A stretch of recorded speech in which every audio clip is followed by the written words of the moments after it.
কবুল বলার আগ মুহূর্তে বিয়ের আসর থেকে বরকে পুলিশ ধরে নিয়ে যাচ্ছে। মুহূর্তেই বিয়ে বাড়িতে গোলমাল বেঁধে গেল। কনের বেশে বসে আছে স্নিগ্ধতা। আশেপাশে এত বড় একটা ঘটনা ঘটে গেল, তাতে কোনো হেলদোল নেই। স্নিগ্ধতার বাবা সঞ্জিত ওয়াজেদ মাথায় হাত দিয়ে একপাশে বসে আছেন। লজ্জায় মেয়ের সামনে যাওয়ার মুখ নেই তার। সাহেলি ওয়াজেদ মেয়েকে এইভাবে শান্ত হয়ে বসে থাকতে দেখে রেগে গেলেন। স্নিগ্ধতাকে টেনে তুলে অনবরত থাপ্পড় মারতে মারতে, মুখ পড়ি, আমাকে শান্তি দিবি না? সারা জীবন আমার ঘাড়ে বসে খাওয়ার ইচ্ছে, তাই না? আমি জানি সব তোর চাল, তুই এসব করে বিয়ে ভেঙছিস। তোকে আমি মেরেই ফেলবো।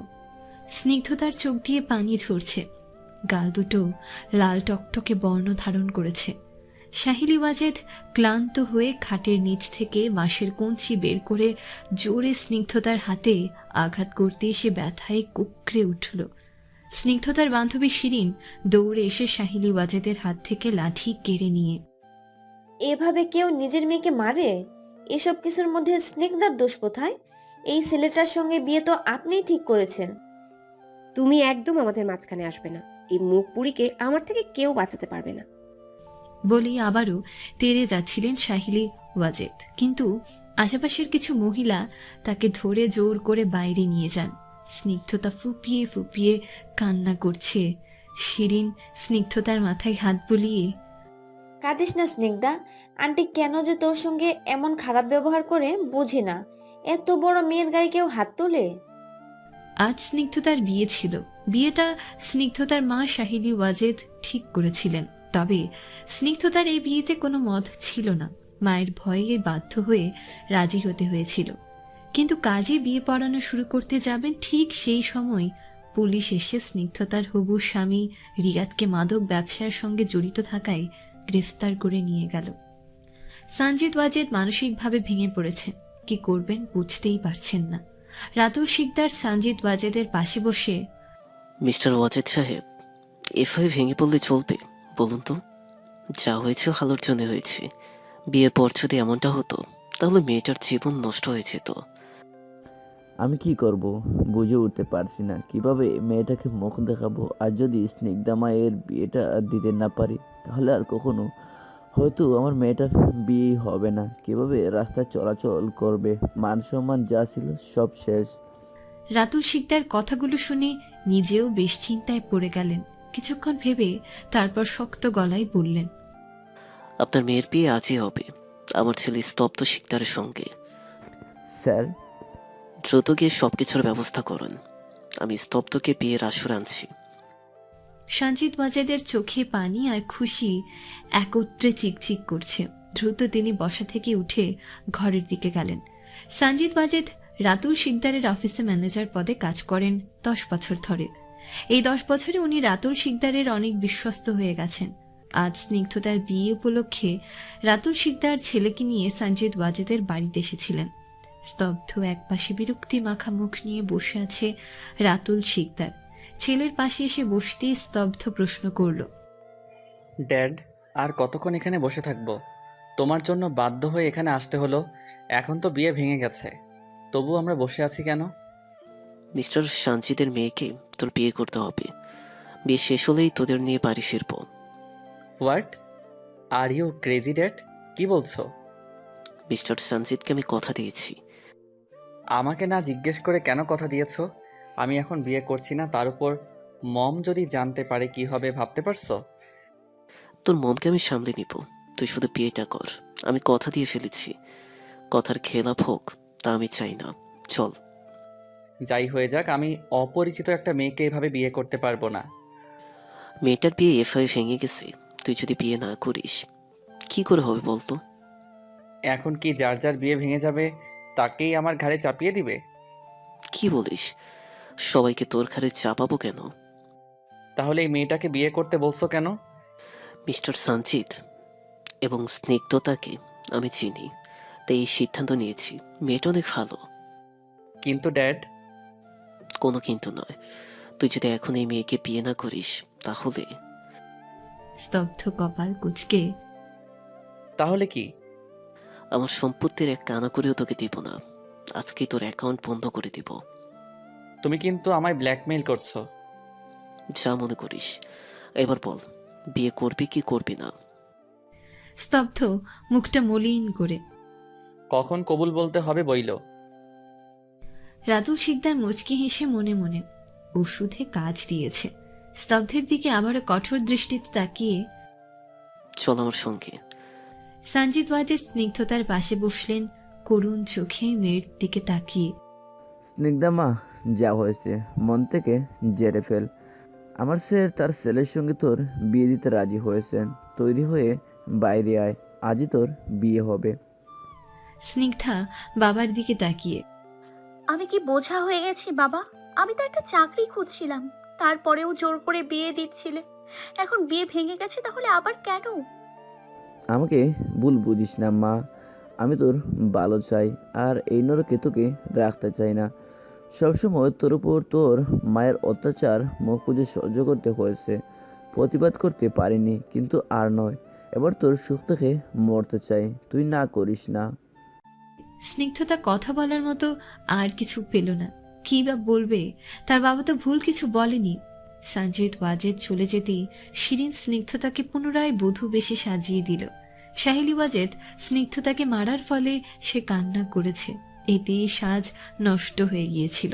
শিরিন স্নিগ্ধতার হাত ধরে, আর কাঁদিস না, তোর ভাগ্যে যা লেখা আছে তাই তো হচ্ছে। হয়তো এই বিয়ের মাধ্যমেই তোর জীবনে সুখ নামক পাখির আগমন ঘটবে। স্নিগ্ধতা মনে মনে আওড়াচ্ছে, সুখ? সত্যি কি সুখ নামক কিছু আমার ভাগ্যে আছে? স্তব্ধ এবং স্নিগ্ধতার বিয়ে সম্পন্ন হয়ে গেল। দুজনে জড়িয়ে গেল নতুন এক সম্পর্কে।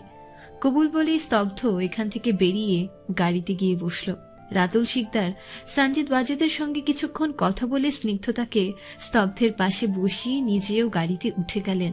ড্রাইভারের পাশের সিটে বসলেন। স্তব্ধ একবারের জন্য পাশ ফিরে তাকায়নি। স্নিগ্ধতাও চুপচাপ জানালার দিকে তাকিয়ে আছে। আসার সময় শাহিনী ওয়াজেদকে একবারের জন্যও দেখতে পায়নি।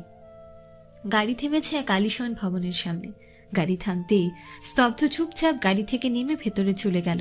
স্নিগ্ধতা স্তব্ধের যাওয়ার দিকে তাকিয়ে আছে। রাতুল শিকদার পুত্রবধূর মাথায় হাত দিয়ে, হুট করে বিয়ে হয়ে গেল, তাই স্তব্ধ মেনে নিতে পারছে না। 2-1 দিনের মধ্যেই ঠিক হয়ে যাবে। স্নিগ্ধতা মৃদু হাসল। রাতুল শিকদার আবারও বললেন, চলো মা, ভেতরে যাই। স্নিগ্ধতা সম্মতি দিল। স্তব্ধ অনবরত কলিং বেল চেপেই যাচ্ছে। সাথে সাথে একজন মাঝবয়সী মহিলা দরজা খুলে দিলেন। পরনে বেশ দামি গাঢ় ডিজাইনের শাড়ি, ঠোঁটে হালকা গোলাপি রঙের লিপস্টিক, অনেক স্মার্ট। স্তব্ধকে দেখে বিরক্ত নিয়ে বললেন, এভাবে কেউ বেল বাজায় বাবু? তুই একা কেন? তোর ড্যাড কোথায়? রাতুল শিকদার পেছন থেকে বলে উঠলেন, এই তো আমি এখানে। ভিতরে এসো বাপ ছেলে। স্তব্ধ ভেতরে ঢুকে যাচ্ছিল। সঙ্গে সঙ্গে রাতুল শিকদার স্তব্ধের হাত চেপে ধরে। চুপ করে এখানে দাঁড়াও। স্তব্ধ পেছনে ঘুরল না, মুখ ভার করে দাঁড়িয়ে আছে। মহিলাটা স্তব্ধের গাল টেনে, তোর মুখ ভার কেন? কি হয়েছে? বিয়ে কেমন লাগলো? মম, উফ অরিত্রী, আমার কথা শোনো, তোমার জন্য একটা গিফট এনেছি। কি গিফট? রাতুল শিকদার একটু সরে গিয়ে স্নিগ্ধতাকে দেখিয়ে, এই যে দেখো, তোমার জন্য ছেলের বউ করে একটা মেয়ে এনেছি। অরিত্রী শিকদারের দৃষ্টি দেখেই বোঝা যাচ্ছে অনেক অবাক হয়ে গেছেন। কাপা কাপা কণ্ঠে বললেন, ছেলের বউ? মানে স্তব্ধর বউ? কি বলছো? আমায় দেখে কি তোমার মজা করার অবস্থায় মনে হচ্ছে? মজা করছি না, স্তব্ধর সঙ্গে স্নিগ্ধতার বিয়ে দিয়েছি আমি। অরিত্রী শিকদার এবার স্তব্ধের বাহু ধরে। তোর ড্যাড কি বলছে এসব? স্তব্ধ মলিন কণ্ঠে, মম ড্যাড আমায় ব্ল্যাকমেইল করে বিয়ে দিয়েছে, বিলিভ মি।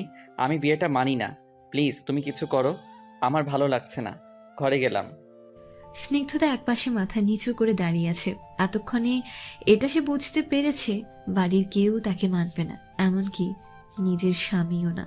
স্তব্ধ চলে গেল নিজের ঘরের দিকে। অরিত্রী শিকদারের মুখে রাগ স্পষ্ট, দৃষ্টি দিয়েই রাতুল শিকদারকে ঝলসে দিচ্ছে। রাতুল শিকদার ঢুক গিলে, আমি তোমাকে সব বুঝিয়ে বলছি। চুপ করো। স্তব্ধের ব্যাপারে এত বড় একটা সিদ্ধান্ত তুমি কি করে নিতে পারলে? তুমি জানতে না? রাতুল শিকদার চেঁচিয়ে। সালেহা, সালেহা। রাতুল শিকদারের ডাকে একটা মহিলা দৌড়ে এসে। ভাইজান, কি করতে হবে কোন? এ হচ্ছে স্নিগ্ধতা, স্তব্ধের বউ। ওকে স্তব্ধের ঘরে দিয়ে আসো। স্তব্ধ বাবাই বিয়া করলো কবে? আজই করেছি। এখন যা বলছি তাই করো। আচ্ছা ভাইজান। সালেহা স্নিগ্ধতাকে নিয়ে স্তব্ধের ঘরে যাচ্ছে। অরিত্রী শিকদার রাতুল শিকদারকে হুঙ্কার দিয়ে। ওই মেয়ে স্তব্ধের ঘরে থাকবে? তাহলে আর কোথায় থাকবে? তুমি জানতে না আমি আমার বোনের মেয়ে নাতাশার সঙ্গে স্তব্ধের বিয়ে ঠিক করেছি? সব কথাবার্তা ঠিক, তারপরে তুমি এই কাজটা করলে। এখন আমি রুষাকে মুখ দেখাবো কিভাবে? রশির সঙ্গে আমরা কথা বলে নিব। দরকার হলে নাতাশার জন্য আমি ভালো একটা ছেলে খুঁজে দিব। তারপরও তুমি এমন করো না। মেনে নাও স্নিগ্ধতাকে, মেয়েটা অনেক ভালো। এই বিয়ে আমি মানি না, আর কখনো মানবো না। এই মেয়েকে স্তব্ধের জীবন থেকে সরিয়ে দিয়ে নাতাশার সঙ্গে আমি আমার ছেলের বিয়ে দেব। বলেই হন হন করে চলে গেলেন অরিত্রী শিকদার। রাতুল শিকদার দীর্ঘশ্বাস ছেড়ে। স্নিগ্ধতাকে এই বাড়িতে স্থায়ী করতে হলে অনেক লড়াই করতে হবে। সকাল হলেই মায়ের সঙ্গে কথা বলতে হবে। স্তব্ধ ফ্রেশ হয়ে বিছানায় অর্ধ শুয়ে মোবাইল টিপছে। সালেহা স্নিগ্ধতাকে স্তব্ধের ঘরে নিয়ে এসে। স্তব্ধ বাবা, এই নাও তোমার বউ। ভাইজান কইছে নতুন বউরে তোমার ঘরে রাইখা যাইতে। স্তব্ধ ভ্রু জোড়া কুচকে সামনে তাকালো। স্নিগ্ধতার মুখে ঘুমটা টানা মুখ দেখা যাচ্ছে না। বিয়ে করালো জোর করিয়ে, এখন আবার ঘরও দখল করাবে? বাহ। কিছু করার নাই, আমি গেলাম। সালেহা দরজা চাপিয়ে চলে গেল। সালেহা স্তব্ধদের বাড়িতে অনেক বছর ধরেই কাজ করে। স্নিগ্ধতার ভেতরে ভয় কাজ করছে। এক পলকে একবার স্তব্ধকে দেখে নিল। মোটামুটি ফর্সা মুখের গড়নটা বেশ সুন্দর, চিকনও না আবার মোটাও না। ছাঁটা দাড়ি, চুলগুলো সুন্দর করে কাটা, এতে দেখতে বেশ লাগছে। স্তব্ধ স্নিগ্ধতাকে ধমক দিয়ে। এই মেয়ে খাম্বার মতো দাঁড়িয়ে আছো কেন? যাও গিয়ে ফ্রেশ হয়ে আসো। স্নিগ্ধতা কিছুটা কেঁপে উঠল, ভয়ে ঠোঁট জোড়া কাঁপছে। স্তব্ধ বিছানা থেকে নেমে স্নিগ্ধতার কাছাকাছি এসে। কথা কানে যায়নি নাকি কানে শোনো না? স্তব্ধের এভাবে কাছে আসাতে মুখ দিয়ে কথা বের হচ্ছে না। অনেক কষ্টে বলল। কি পরবো? আচ্ছা দাঁড়াও, আমি আসছি।